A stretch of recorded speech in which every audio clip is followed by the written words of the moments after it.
President Buhari has met with freed 23 passengers of the March 28 Abuja train attack. The president visited them at the Nigerian Defense Academy Hospital in Kaduna after commissioning cadet of 69 regular corps of the NDA. The president stopped at the hospital to see the victims of the train attack and to thank the Nigerian military for their brave services in ensuring the safe release of hostages from Boko Haram terrorists. Speaking with journalists after the president's visit, the Secretary of the Chief of Defense Staff Action Committee, Professor Yusuf Usman, says the train victims will continue to receive treatment at a military health facility before being reunited with their families. Yeah, they have been taken care of by the military medical team.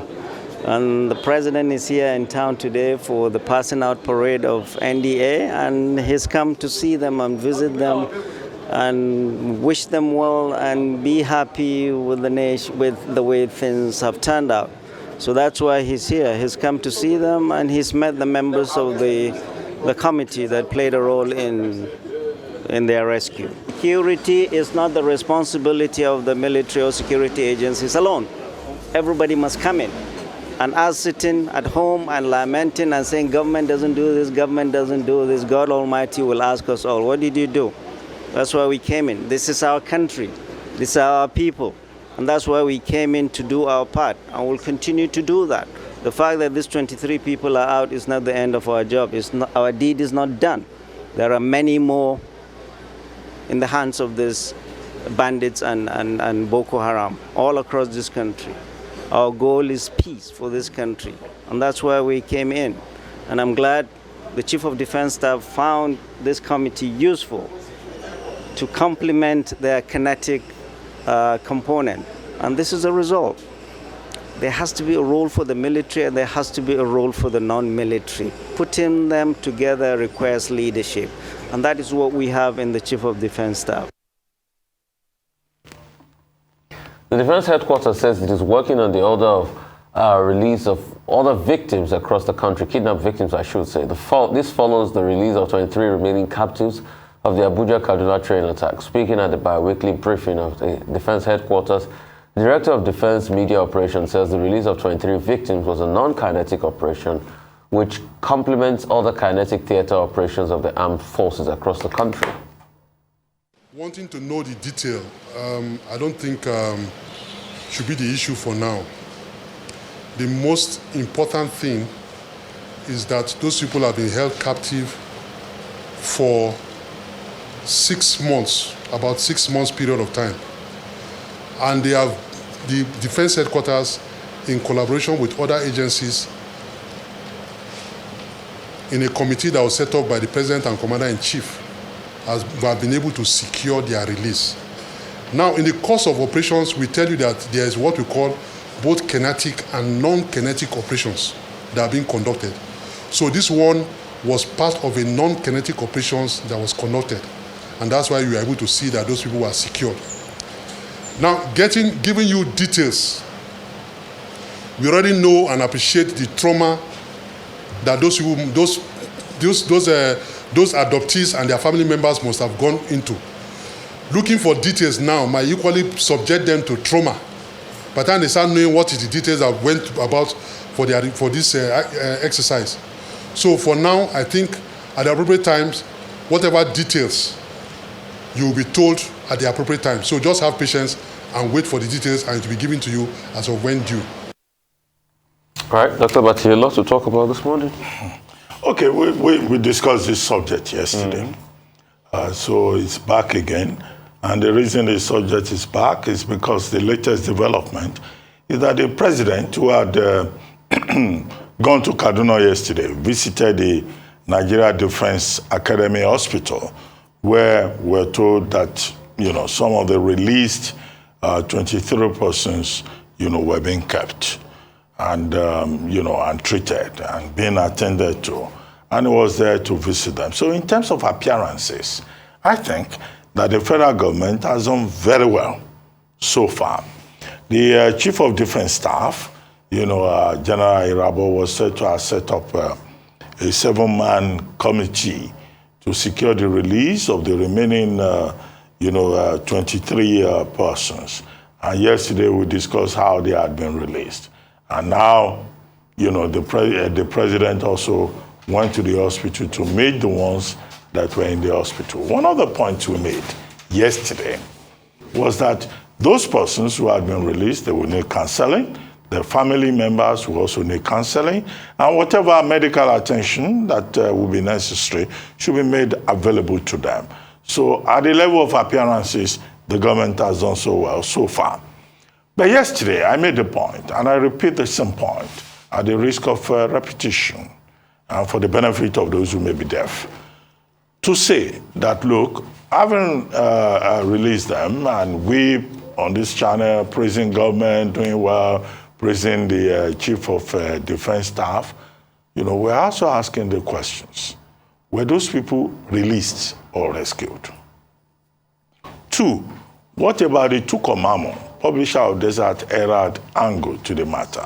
Because the Department of State Services is telling us that, look, this has been possible because Tukomamo was arrested. How? 3, the ones that were released before, 7 in June, 11 in August, and others who were released on compassionate grounds, we were told in some of those instances that ransom was paid. Was ransom also paid in this case? Number 4, okay, these persons have now been released. What is the deal with the kidnappers, with the terrorists, with the bandits? Because we've been told previously that the terrorists give conditions and said, look, you have to release some of our people from Kuje prison. If you don't release them, then of course, you know, we will do this, we will do that. And that Kuje prison was attacked. Number 4 or 5, I'm losing the count now. What was the nature of the negotiation? What is the content of the negotiation? If indeed this latest development is a result of negotiations. Yesterday, I made an additional point. I said we have heard from the government side. We hope, sincerely, that in due course we will also hear from the side of the victim and their families. Because as of this moment, the appearances on the government side will seem fine, very fine, extremely fine. But what is the position of the victims and also the families? We would like to hear the voice or voices about how all of this, came about in the full spirit of transparency.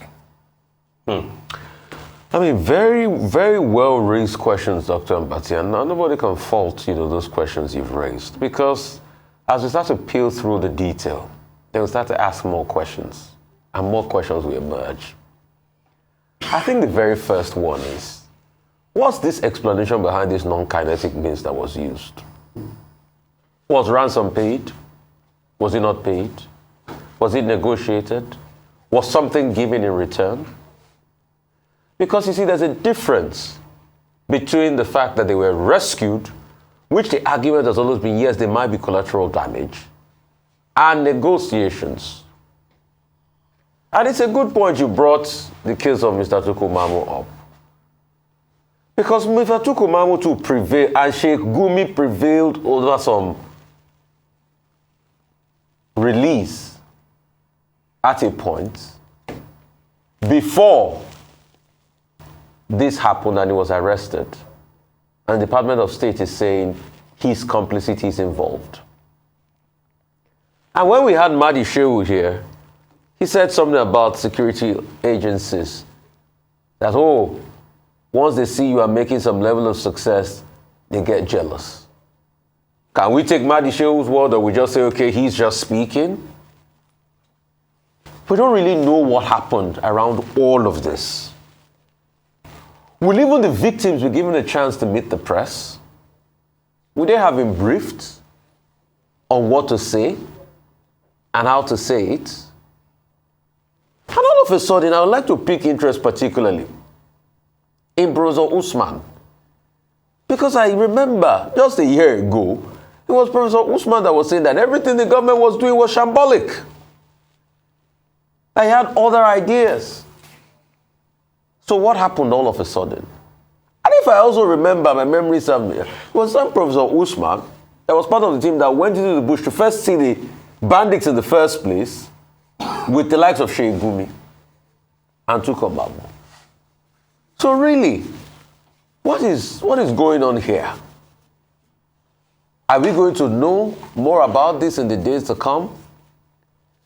Are the military going to reveal to us, or the DSS security authorities? I hear they've also extended a number of days to keep Tukombamu in detention. The court granted that yesterday. How is that case going to pan out? What's the legal process like? The court will decide that. But one thing I'm certain about is, we know this is not the end. More revelations might come. But at least we're happy that these people are back home with their family and family members. And most importantly, the psychosocial support and the therapy needed. Because a lot of these people will have trauma for a while before they get over it. And they've been there for quite a while. I just hope that the government will hold them by the hand and don't leave them when they start to suffer those trauma. But most importantly, God rest the souls of those that departed. No, we're not going to the next story. From this process. Dr. Abati, you have... Yes, I want to make the point about Professor Usman Yusuf. When those 23 persons were rescued, 2 statements were issued. One was issued by Professor Usman Yusuf. The other was issued by Garuba Shehu. Usman Yusuf is the secretary to the committee that was set up by General Irabo. And, you know, he made that point. But the thing to note, the important thing to note, is that Professor Usman Yusuf was part of the Sheikh Gumi-led group, trying to ensure the release of persons, you know, trying to ensure peace and all of that. And he had written many articles on the subject. He had appeared in many places on television, you know, arguing for peace in the North, and also arguing for the release of these particularly affected persons. So, yeah, he may have been critical of the government, but what I see, the narrative, the subtextual narrative, will be that at some point, maybe the government tried to link up with the Gumi group to see how a solution could be found. And that the committee that was set up by General Irabo, they tried an attempt to make it an inclusive group, to include the Gumi group, and also include other persons, former intelligence officers who are members of that committee, whose names will not be mentioned here on television, except the state security, you know, decide on their own, you know, to release the names of those members. But it's, you know, Professor Usman Yusuf, our spokesperson, who has come out to issue a statement. After all, what we have been told repeatedly by the National Security Advisor and by General Irabo himself is that this is, you know, something that requires the resolution of everybody. However, the second point to be made with regard to that is that there are still other persons who are in the custody of kidnappers who have not been released. What we are talking about, what we've been talking about since yesterday, is the release of these persons, you know, who were abducted on March 28th. How about the other persons? So the point about this effort being sustainable, which was made in the statement by Garuba Shehu, I think is important. President Muhammadu Buhari can celebrate all of this. He can have the right appearances, go to Kaduna and meet with the persons. But we also like to hear that more persons have been released. Because nobody in this country, with their rights under Section 33 of the Constitution to the dignity of the human person, should be kidnapped or maltreated. That, I think, is the point. Dr. Abati, as we move on to Zeri, that's why I said this thing is even more nebulous by the day. Because you talked about Professor Yusuf being part of the Sheikh Gumi group. So where then does that leave Tukombamu? Wasn't he part of the Sheikh Gumi group that was negotiating all this while? What is really going on there? No, but the Department of State Services says that he has questions to answer. But we have raised a question. What are those questions that he has to answer? Because you can't detain him indefinitely. And the people of Nigeria have the right to know. Moving on to the next story. The presidential flag bearer of the governing All Progressive Congress, Bola Tinubu, a short while ago jetted into the country from London. That was yesterday, I should say, where he went for a short vacation. Tinubu was received at the Nnamdi Azikiwe International Airport by his running mate Kashim Shettima, campaign DG Governor Simon Lalong, Deputy DG Adams Oshiomhole, and other APC leaders. Afterwards, he headed home to his teaming supporters who were waiting to receive him. He was scheduled to have a meeting with some key stakeholders for an update on the party's manifesto and conclusion of the membership list of the campaign council. Tinubu left the country about a fortnight ago.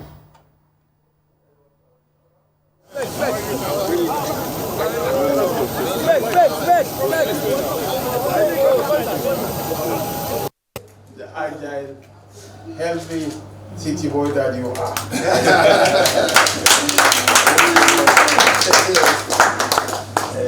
For many years of service to God and humanity. Thank you so much. I'll take on this. I want to comment on this. Okay. I mean, this is a subject that we have dealt with for days on this channel. Where is Bola Ahmed Tinubu? And many Nigerians had raised that question because of his absence. One, at the Lagos State Council for Commerce and Industry debate, where he was represented by his running mate, Kashim Shettima. I had made the argument that within the purview of Section 141 and 142 of the 1999 Constitution, presidential candidates run a joint ticket. And that had been affirmed in the case of David Lyon and his deputy in Bayelsa State. And I thought that was to no issue. If you are represented by your deputy, that's in order. Okay, he was also absent at the signing of the peace accord that was organized by the national peace committees. And then we were told that he had traveled abroad. So Nigerians were saying, oh, wow, all these presidential candidates, if they are not in Dubai, they are in UK. If they are not in UK, they are in France, or they are in the United States. But in Tinubu's case, questions were raised in the light of his concerns about his health condition, and against the background of the experience that Nigerians had had with former President Umaru Yar'Adua, and also President Muhammadu Buhari, who was out of the country for almost the equivalent of a whole year.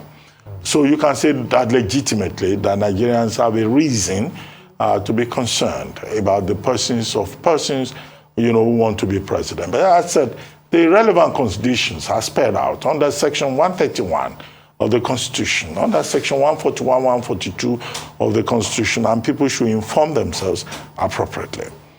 A few days ago, we had Jumoke Okoya-Thomas, female leader of the APC in Lagos State, who organized a rally, telling us that Tinubu will be back within 48 hours. Okay, she has managed to meet that deadline. We had Festus Keyamo, Minister of State for Labor and Employment, yesterday, who also said, oh, Tinubu will be back home very soon. So he came back yesterday. The explanations that we have been given is that, oh, he went to rest before the commencement of campaigns. But right now, the APC has no manifesto. They keep telling us the manifesto will come out, and we keep asking them, on what basis are you going to engage Nigerians? As of yesterday, Bayo Ononuga was telling us that, in fact, they won't even start the campaign by October 10.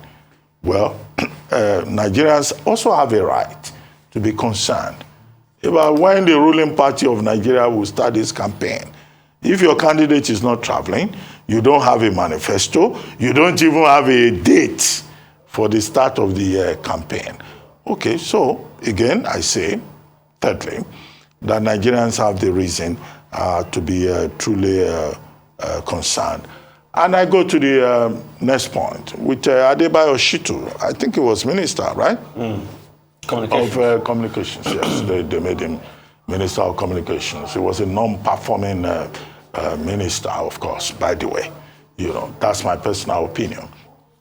He was saying that people should cover their head, their faces in shame for raising questions about Tinubu's absence. No, that's very unintelligent talk. Yeah, people can raise questions. It's for the party to deal with it. And now that Asiwaju Bola Ahmed Tinubu has returned, we hope that he will take the lead. He will stay in front. Because there are supporters of the party. We have seen them in Imo, we have seen them in Lagos, we have seen them in other parts of Nigeria, saying this is our candidate and he will do the best for Nigeria. Now they want to hear from him. He cannot lead the battle from the rear. He has, after all, they call him, he has the title of Asiwaju, not that they call him. He's called Asiwaju. Nigerians want to see him in the front. They want to see him telling Nigerians, this is what we want to do. He has rested now. Nigerians will not expect that, he will take off again. This campaign cannot be run from Dubai. It cannot be run from France. It cannot be run from United Kingdom. It's about Nigerians and their future. And whoever wants to lead this country should stay here and lead from the front. The title of Senator Bola Ahmed Tinubu is Asiwaju. They want to see him in the front. They don't want him to lead by proxy. So Adebayo Shitu saying people should cover their faces in shame. No, I insist. That's reckless talk. And that's not the kind of thing that they can use to rally their base. Welcome back, presidential candidate of the APC, Mr. Bola Ahmed Tinubu, Senator Bola Ahmed Tinubu. Now, we hope the campaigns will begin. As Dr. Abati said, we hope we'll be giving the manifesto of the APC. And I'd like to even digress about this manifesto thing. You see, it's a shame on all political parties in Nigeria. All political parties put together. Manifestos are things that you put on your websites, even before the election cycle, about possible programs that you will do. And from time to time, when you have new add-ons, you update them. It doesn't need to be around the election cycle before you put in your manifesto, your ethos, what you believe in, on your website. So for the fact that manifesto is even a big issue, it's an indication that we've even missed what democracy should be. It's a festival of ideas. Probably the only person I can give kudos to among all of them is Omoyele Sowore, because his manifesto has been on the website since God knows when. And I have read it over and over again. But apart from that, it's a shame across board. And please, these elections, Nigerians must matter. All the presidential candidates, I beg you. I know there's no law holding you not to come out to debate, because we can talk legalese. But please, you must come and debate in front of the Nigerian people. Also, subject yourself to interviews from the press. Let people ask you about your ideas. Let them ask you about every gray area. And most importantly, I know it's not legal, but please, it's only best for you to be able to release your health records and medical records across board. And please, just run a clean campaign that are issue-based. Tell your supporters not to cause violence. Don't support violence. Let the people lead the charge on this.